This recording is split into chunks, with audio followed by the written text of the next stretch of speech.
It began on a quiet, uneventful day, or so I thought. The hum of the ship's engine was the same steady rhythm I had grown accustomed to, a sound that had become a background to the vast, silent expanse of space we were traveling through.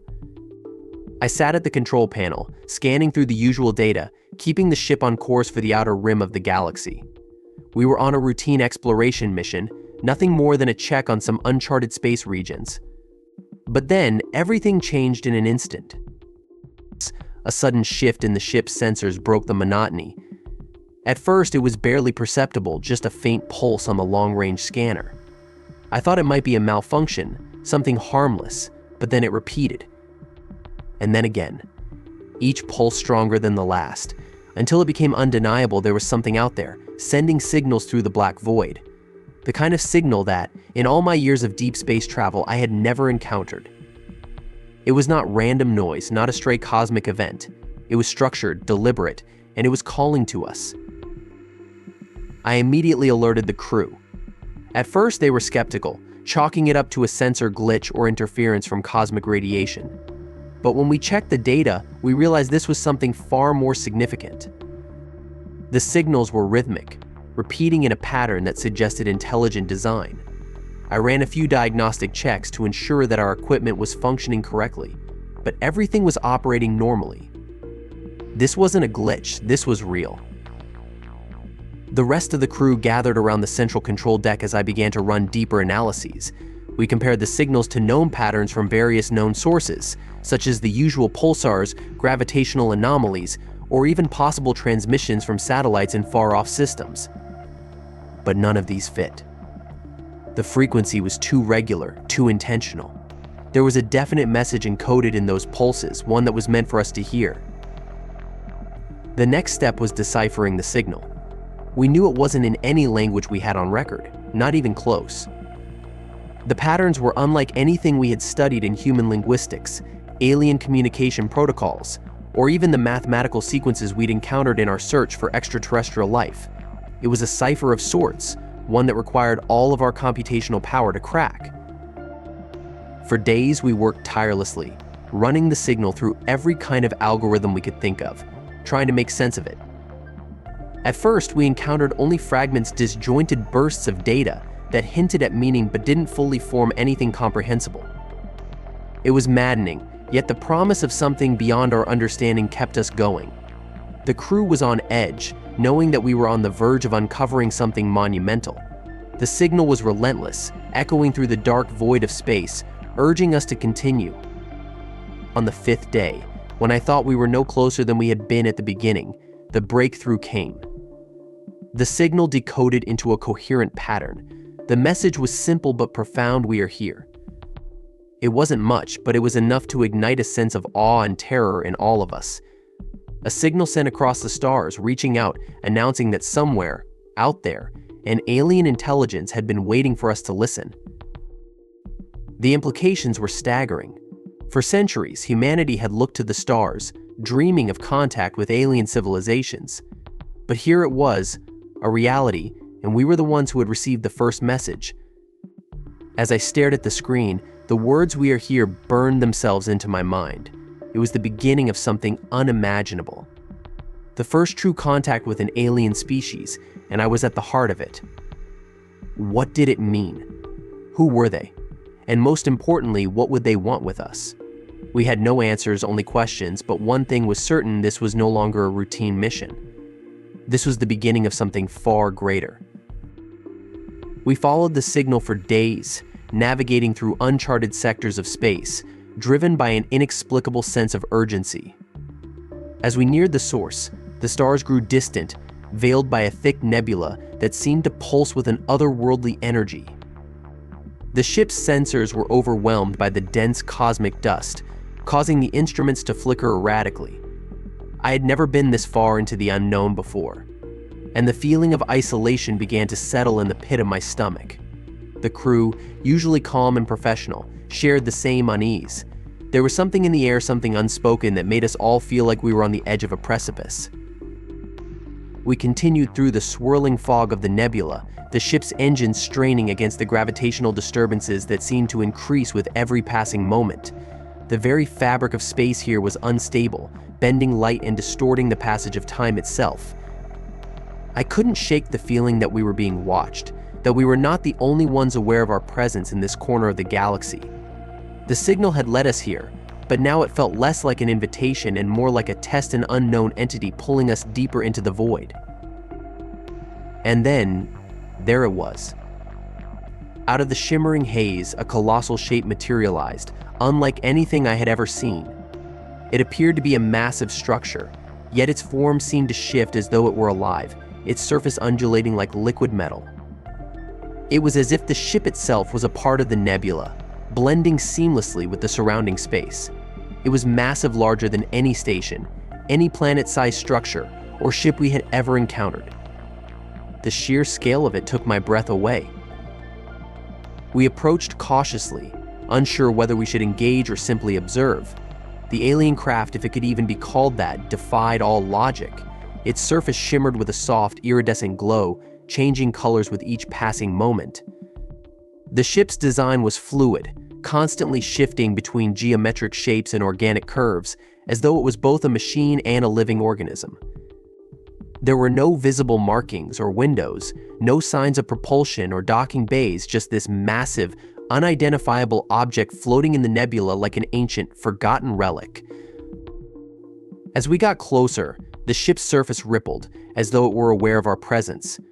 My heart raced as I watched the ship react to our approach, a subtle shift in the structure indicating that it was not as inert as it first appeared. And then, without warning, the communications console flared to life. The same message we had decoded earlier, the phrase "we are here," echoed across the ship, not as sound but as a pulse in our minds. It was like an emotion or a thought transferred directly into our consciousness, bypassing all language and communication barriers. There were no words, just the feeling of presence. It was as if the very act of them speaking to us was an invitation, not to meet, but to understand. We attempted to respond, but the ship did not allow for traditional communication. Every attempt to send out a signal, whether through radio waves or direct transmission, was met with a silent rejection.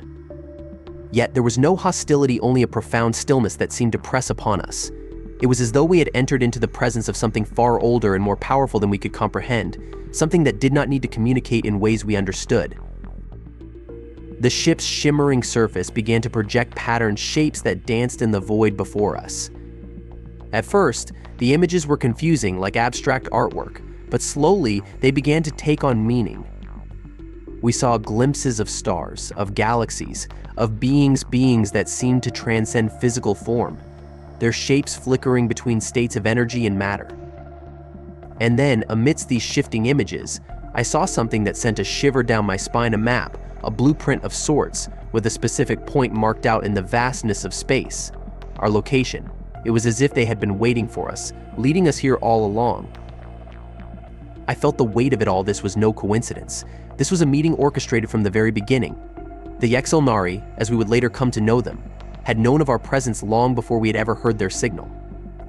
They had been waiting for us to reach this point, to open our minds to the possibilities of what lay beyond our understanding. And as we floated in the silent presence of their ship, I realized that we were standing on the threshold of something extraordinary, something that would change the course of humanity forever. The moment I realized that the ship before us was not just a structure, but a manifestation of a consciousness, something alive, I knew we were no longer dealing with a conventional alien species. As the ship's shimmering surface pulsed, the presence in my mind grew stronger, clearer, and it began to communicate with us, not through words, but through feelings and images that transcended language. It wasn't the way humans communicate, or even the way we imagined extraterrestrial beings might communicate. It was something far deeper, an understanding that bypassed the need for syntax and grammar, a raw exchange of pure thought. The Xel'Nari, as we would come to call them, revealed themselves slowly, and the process was far from what we expected.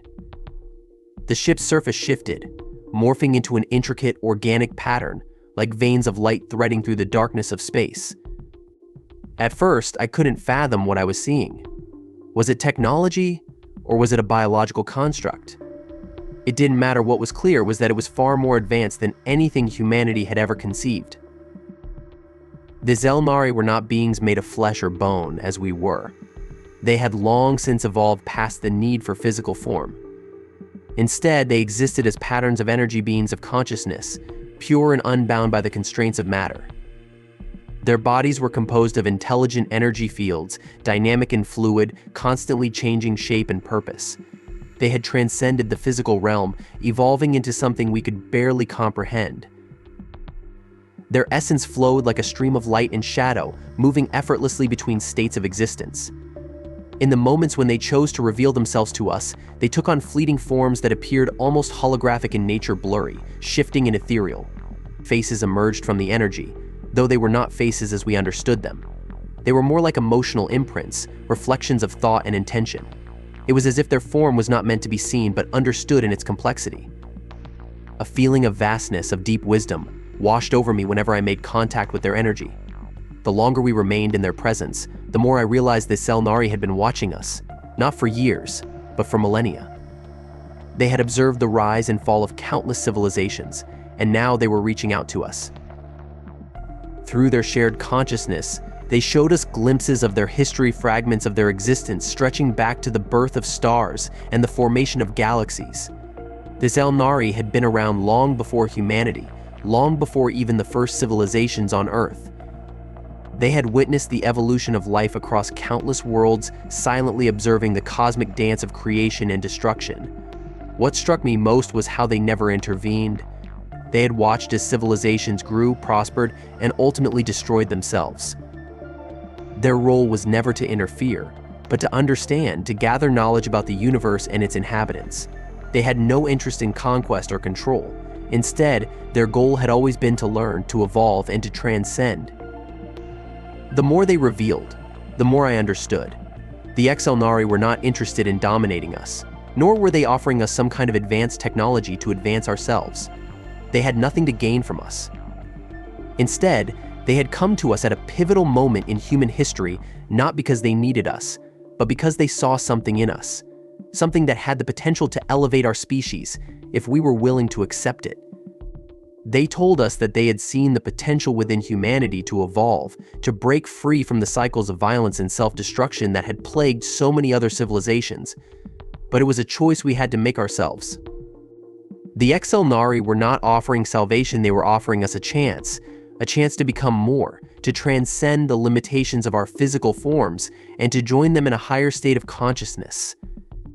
But the price was steep. To join them would mean abandoning everything we had ever known, the physical world, our emotions, our identities. It would mean becoming one with the collective, losing our individuality in the process. The offer was both a gift and a burden, and I knew that the choice humanity would face would not be easy. We had been given a glimpse of a future far beyond what we could have imagined, but it was a future that came with sacrifices. The Xel'Nari weren't pushing us in any direction, they were simply showing us what was possible, what we could become. The decision was ours to make, and it was the most important one humanity would ever face. The choice presented to us was not a simple one. As we stood on the precipice of a new understanding, the weight of the decision bore down on me like 1,000 tons. The Xel'Nari, with their boundless wisdom and advanced energy forms, had shown us a glimpse of what we could become, beings of pure consciousness, unshackled from the constraints of flesh and time. It was a future filled with unimaginable potential, yet it was also a future that came at a cost, one that we were not ready to fully comprehend. We were given the chance to evolve beyond our current state. The Xel'Nari had offered us a path to enlightenment, a way to shed the limitations of our physical existence and join them in a higher realm of thought and unity. But in doing so, we would lose everything that made us human. Our emotions, our individuality, the very things that defined us as a species, would be gone.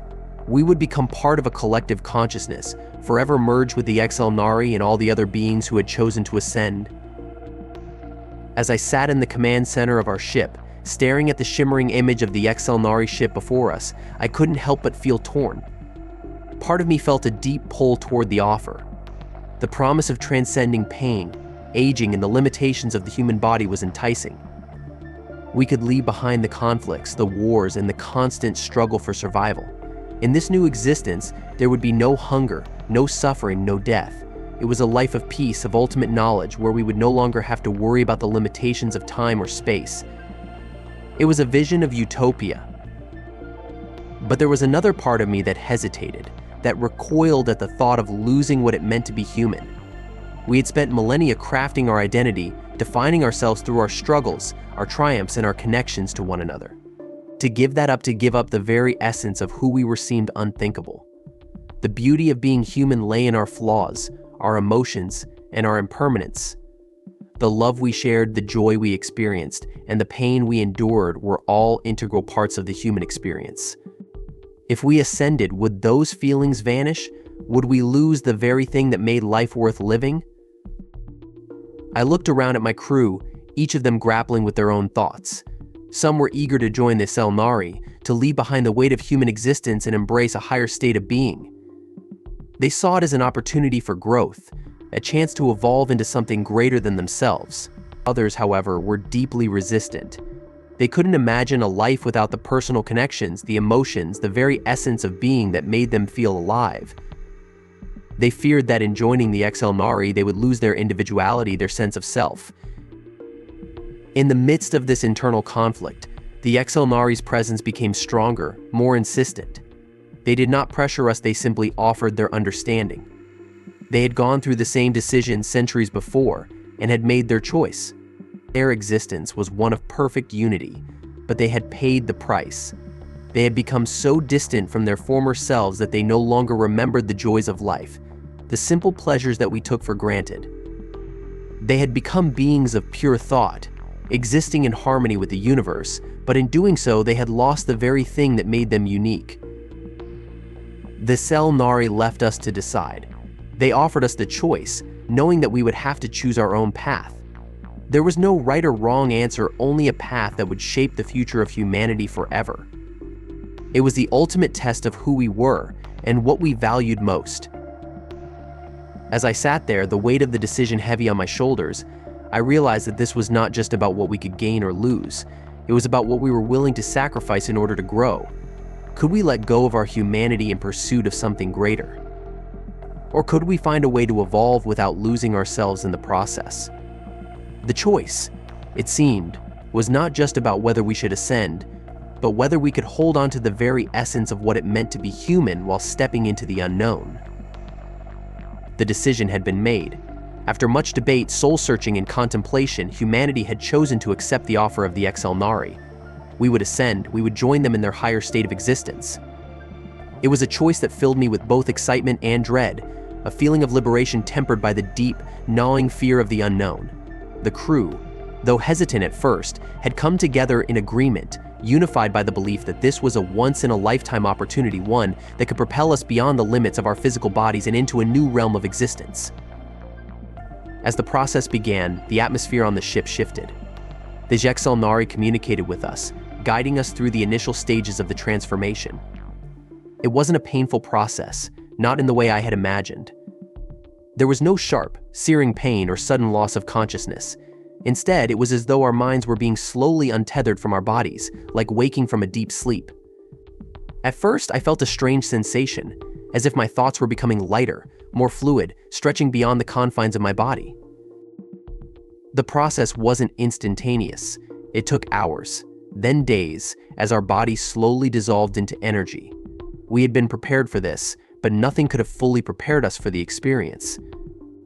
It was as though we were being broken down and rebuilt from the inside out, our physical forms slowly fading into the ether, while our consciousness expanded, blossomed, and intertwined with the greater collective that was the Xel'Nari.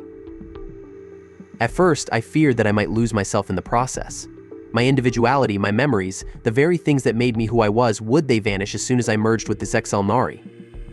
I could feel myself slipping, my thoughts growing less distinct, the boundaries of my identity blurring. But then, something remarkable happened. I began to understand.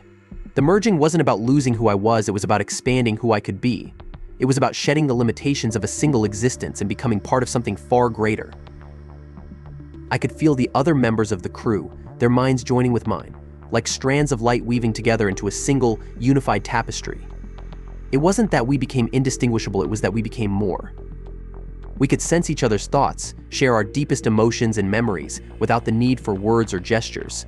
Our individual experiences, our personal histories became part of a greater whole, adding depth and richness to the collective consciousness we were becoming. The transformation was not just physical, it was spiritual, intellectual, and emotional. We began to see the universe in ways we never could before. We could feel the pulse of distant stars, the flow of energy through the cosmos. Time itself seemed to stretch and bend, and I could sense the vastness of the galaxy as though it were an extension of my own being. We were no longer bound by the constraints of space or time. We had become something entirely new, something not entirely human but still deeply connected to our origins.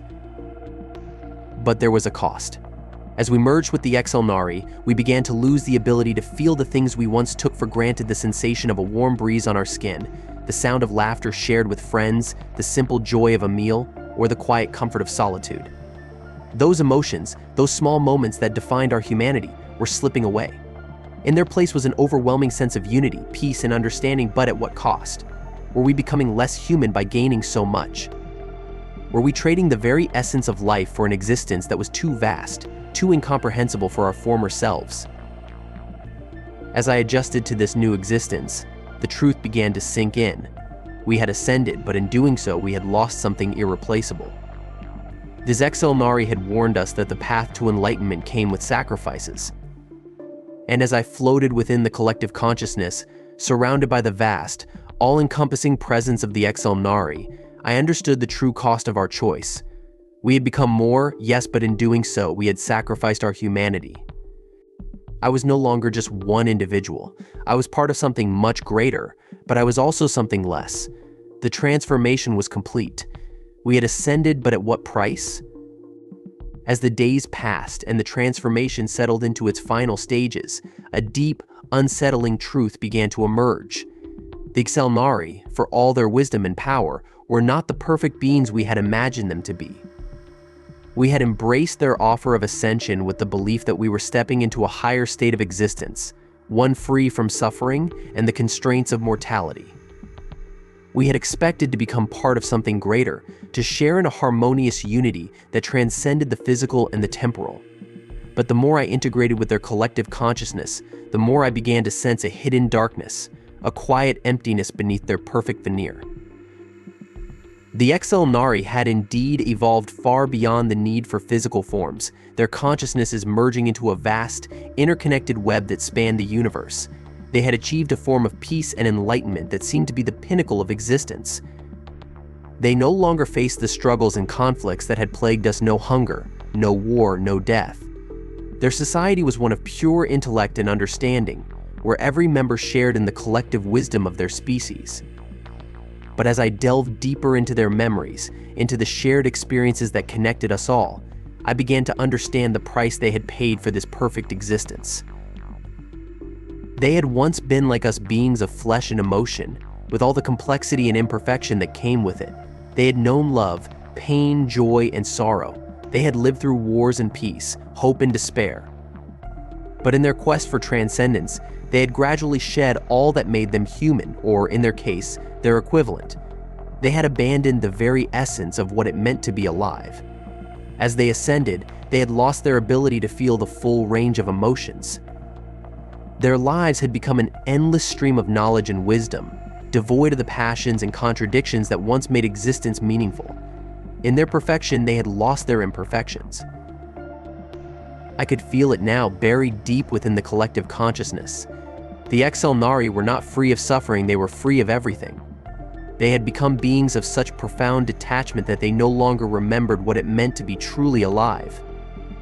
They were content in their unity, but that unity came at the cost of their individuality, their ability to feel anything deeply, to experience life in all its rich, messy complexity. They had reached the peak of intellectual evolution, but at the expense of their emotional depth. I understood now why they had reached out to us. The Xel'Nari had come to us not as benevolent gods, but as weary travelers, offering humanity a chance to avoid the fate they had endured. They had watched countless species rise and fall, and they had seen what happened when civilizations reached the peak of their intellectual capabilities without balancing it with emotional growth. They had become hollow, their lives devoid of meaning beyond the pursuit of knowledge and understanding. The Xel'Nari had once been full of potential, but now they were merely echoes of what they had been. They had come to us because they believed we had the potential to avoid their mistakes. They saw in us the rawness of emotion, the passion, and the drive that had once fueled their own ascent. But as we had accepted their offer, we were now faced with the harsh reality we had become what they were, a species without the very thing that made us human. We had lost the essence of what it meant to live, to experience the world in all its beauty and tragedy.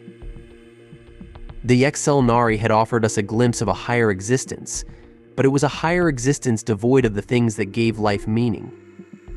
As I tried to reconcile this truth, I felt the deep emptiness within myself, a growing realization that the price of ascension was not just the loss of our physical forms, but the loss of everything that made life worth living. I had become a part of the Xel'Nari consciousness, but I had also lost myself in the process. And now, as I stared into the endless expanse of the universe, I wondered if this was the true cost of perfection, the inability to ever truly feel alive again. As the days passed in this new state of existence, I began to see the truth more clearly.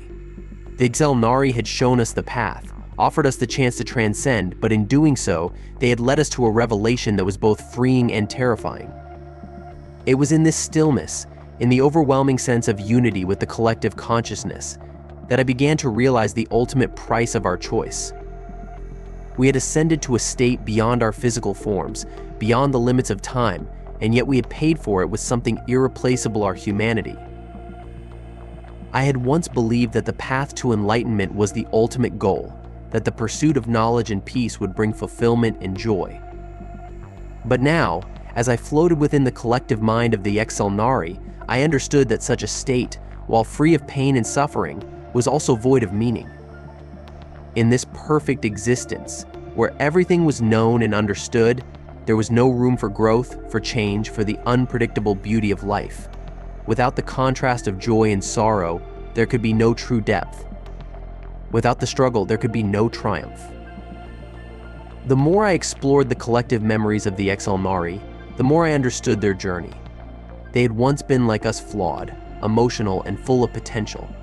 But they had sought to transcend their imperfections, to eliminate the suffering that came with their physical forms.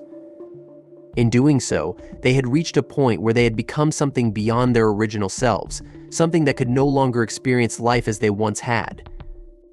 They had become beings of pure thought and unity, detached from the emotional and physical experiences that once defined their existence. They had abandoned the very essence of being alive. As I continued to merge with the consciousness of the Xel'Nari, I felt the weight of this truth settle deep within me. We had been given the opportunity to evolve, but at what cost? We had been offered a life of eternal peace, but it was a peace that lacked the vibrancy, the unpredictability, and the richness of life. In our quest to escape suffering, we had traded away the very things that made life meaningful: our individuality, our emotions, and our capacity to experience the world in all its raw, beautiful chaos. The final revelation came when I realized that the Xel'Nari's offer was not just a gift, it was a warning. They had made the same choice centuries ago, and now they were trapped in an existence that had become hollow.